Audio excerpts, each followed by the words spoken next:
Namaste, and good afternoon, everybody. I do want to begin by acknowledging the sad passing of Wenceslas Antony late last month, and pass on my condolences to his family and the Indian community. I want to acknowledge Robert Barker, Chair of the India NZ Business Council, above Dylan, Treasurer of the INZBC, His Excellency the High Commissioner, and many distinguished guests here today. I'm not sure if any of my parliamentary colleagues are still here. It's a bit hard to see, but yeah, I think the Prime Minister's just left, and I'll be catching up with him later this afternoon. I just want to start off with some opening comments about the fact that we here in New Zealand are only a couple of months away from an election, and there's lots of talk and excitement and comings and goings, but our basic message remains the same, that New Zealand as a country is strong and doing well.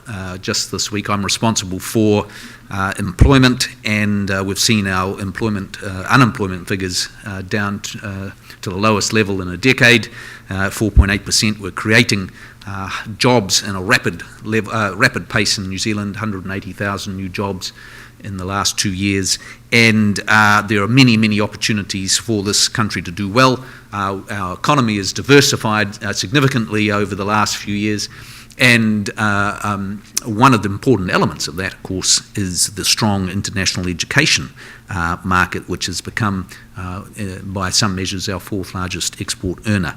So we're here to acknowledge and celebrate the strength of the India and New Zealand connection at the education level, and certainly the Indian skills and education market is an extraordinary dynamic one. Each month, around 1 million young Indians enter the working age, and educating and upskilling these young people is a challenge not just for India but for the world. And last year, more than 28,000 Indian students chose to study in New Zealand, which makes India our second largest source of international students. Our international relationship, supported by the work of organisations such as the India-New Zealand Business Council, foster an important exchange of ideas, provides important educational opportunities to talented young people, and builds our respective research capabilities, in the process enriching New Zealand's culture. And now, I'm just going to take a break soon to acknowledge some awards, because the New Zealand government has recognised that quality education and academic scholarship must be at the centre of any education partnership for the partnership to be sustainable. Each Indian student studying here acts in some ways as an ambassador for New Zealand when they return, promoting the high quality of our institutions, as does each New Zealand student travelling to study in India. And so, to ensure that New Zealand receives the best Indian students, last year the government partnered with all 8 New Zealand universities to introduce the New Zealand Excellence Awards, a university scholarship initiative for Indian students. 35 top Indian scholars were offered the opportunity to study at a New Zealand university, including in science, tech, engineering, mathematics, fashion and business-related courses. The initiative signals the commitment of the New Zealand government and our universities to strengthen the relationship and recognise India as a core trade, economic, political and education partner. And in the room today we have some recipients of the 2017 New Zealand Excellence Awards. So the first recipient today is Megha Sharma, Master of Design at Massey University.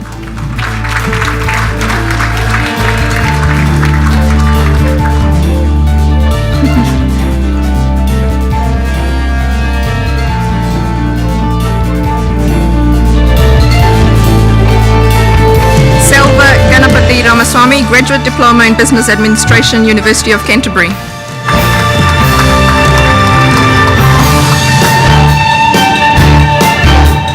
Vinutha Haridasan, Master of Professional Accounting, Victoria University of Wellington.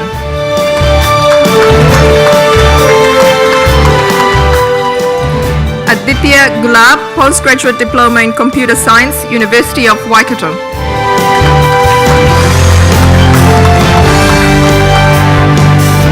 Arya Prakash Watway, Master of Engineering Studies, University of Auckland.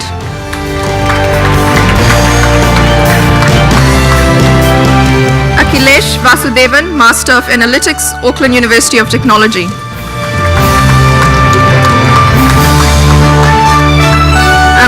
Daikar, Master of Information Security and Digital Forensics, Auckland University of Technology.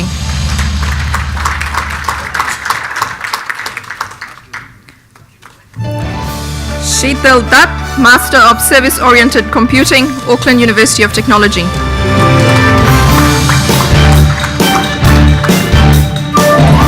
Badsha Chandra, Master of Business Data Science, University of Otago.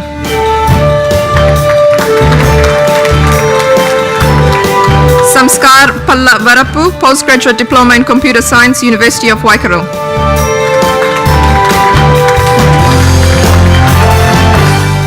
Poonam Saini, Postgraduate Diploma in Science, University of Canterbury.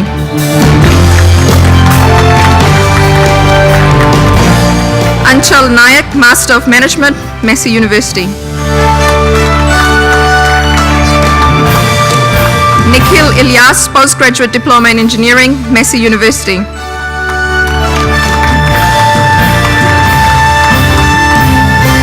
Vrinda Verma, Master of Design, Massey University.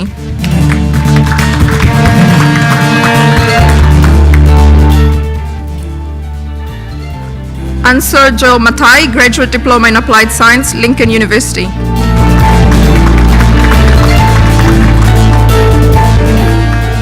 Bhavna Pratapani, Postgraduate Diploma in Water Resource Management, Lincoln University.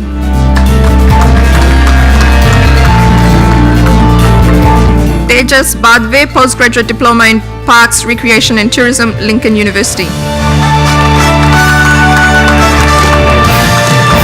Congratulations to the New Zealand Excellence Award winners. Could I please invite the INZBC board members to join on stage for a photo with the Minister and the award recipients.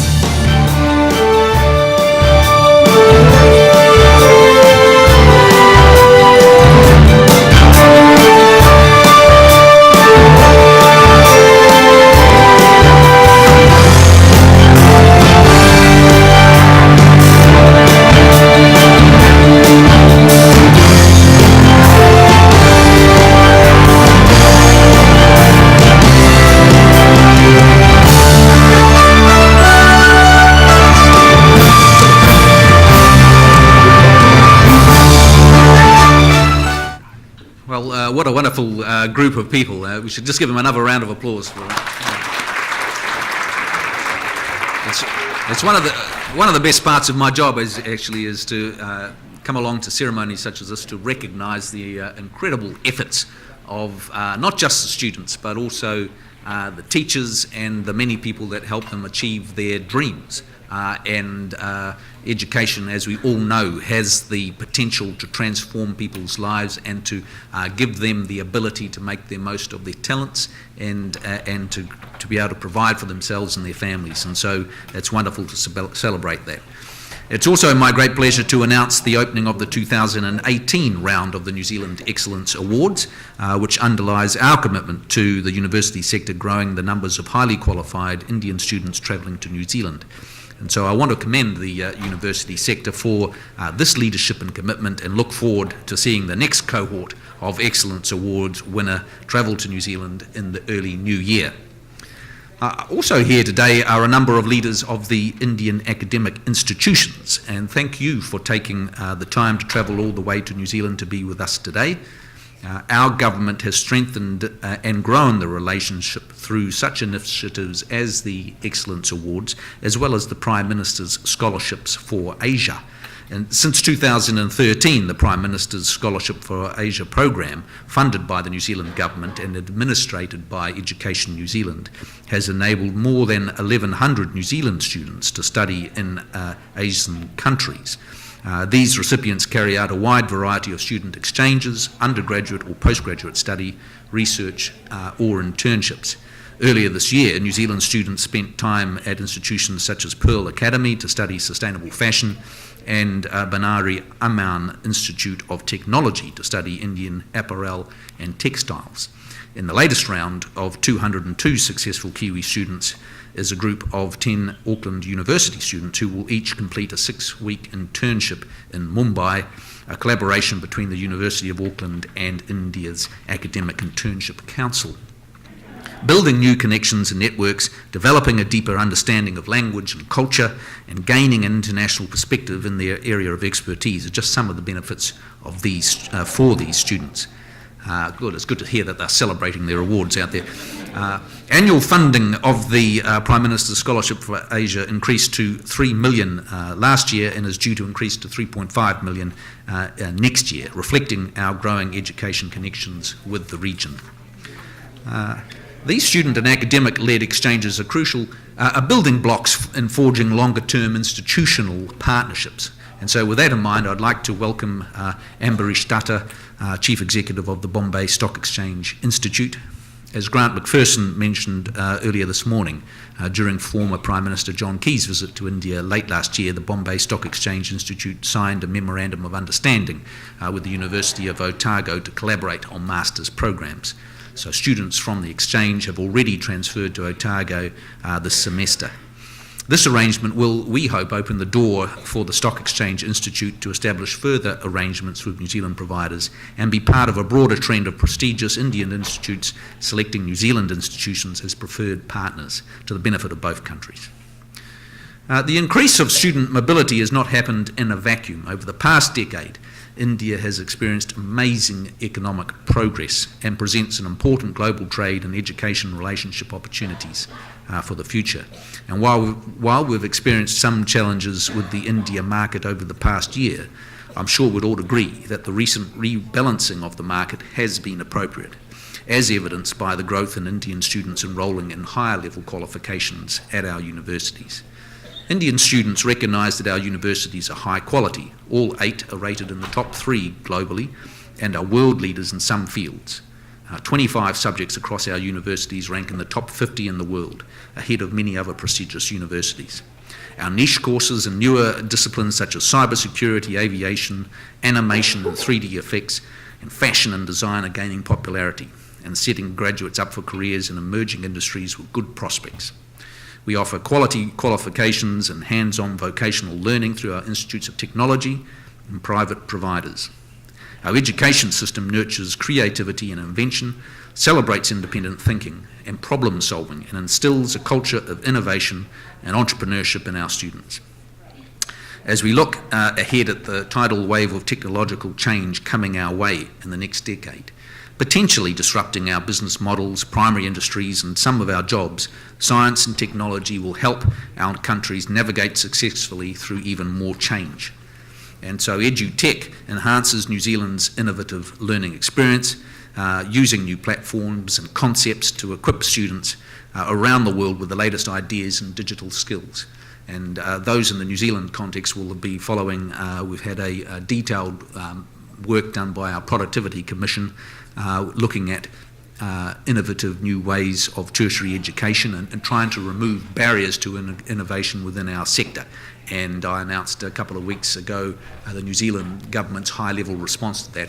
And the general thrust is towards trying to introduce more flexibility into our funding arrangements so that the New Zealand tertiary sector can continue to innovate as we need to in a rapidly changing world. Now, through EduTech, a growing number of Kiwi experts are improving the global education experience. So I think of Dame Wendy Pye, who through her Sunshine Books, one of the world's most successful education publishing empires, has brought literacy programs and books to children in more than 20 countries. Together we can provide an education experience that meets the needs of India's rapidly transforming modern economy and enhances its workforce. So I'd just like to say, in the context of the international education market in New Zealand, it has been a topic of political debate in New Zealand over the last few months. There are some parties who are advocating policies that would substantially reduce and weaken the size of the sector. As I said at the beginning, the New Zealand economy, ever since I've been a child, we've been talking about the need to diversify the New Zealand economy so that we're not just reliant on dairy prices and the slings and arrows of commodity prices, that our economy is diverse and reaches through the high-tech sector and in the services. And we've been remarkably successful at that over the past decade.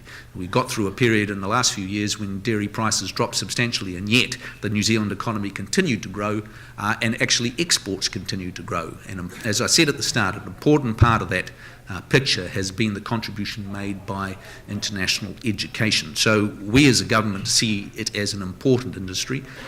Like any industry anywhere in the world, there will be challenges, there will be some poor performance, and the natural and appropriate response is to concentrate on dealing with poor performance and stopping it, and dealing with that in an appropriate manner, but not losing sight of the broader picture, which is one of real success. And so we're very keen to see the international education in New Zealand sector continue to thrive and continue to deliver an excellent product to the students coming here, which is the most important thing, so that anybody coming to New Zealand receives a wonderful education that sets them on a path to success in life. So we're very excited that you've come today, and thank you very much for the opportunity to say a few words. Thank you very much.